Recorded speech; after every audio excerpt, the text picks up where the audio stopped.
बिस्मिल्लाहिर्रहमानिर्रहीम। अस्सलाम वालेकुम दोस्तों, शुरू करता हूँ अल्लाह के नाम से जो नहायत ही बड़ा मेहरबान और रहम फरमाने वाला है।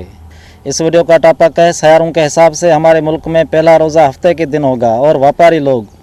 दोस्तों, सूरज व चाँद और तमाम सयारों से तारीख़ों का तयन, हालात व वाक़यात की निशानदेही की जाती है। अक्लमंद कौमों के लिए इनमें निशानियाँ हैं। तो हमारे मुल्क में जुमे की शाम चाँद दिखाई देगा, पहला रोज़ा हफ्ते के दिन होगा।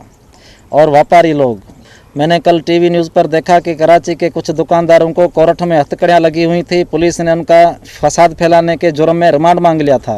ख़ास करके कराची की सदर मार्केट, टावर, ली मार्केट, हैदराबाद की रेशम गली वगैरह में हर दुकानदार एक ही चीज़ का अलग अलग रेट ले रहे हैं।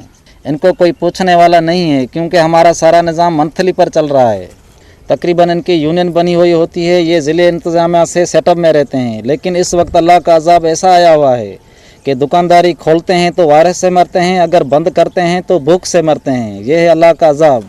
हमारे कुरान पाक में बहुत जगह आपको ये सीटें पढ़ने को मिलेंगी कि जिन कौमों ने गुनाह का रास्ता अख्तियार किया, हमने उन पर आसमानी अज़ाब उतारा, खौफ में मुब्तला कर दिया। बहरहाल कहते हैं कि सूखे दरख्तों के साथ हरे भी जल जाते हैं। इसलिए हमारी दुआ है कि छोटे मासूम बच्चों के सदक़े हमें हर अज़ाब से खुदा पनाह में रखे और इन चोरों को खुदा सीधे रास्ते पर चलने की तौफीक अता फरमाए। तो उसके साथ हम सबका अल्लाह निगहबान।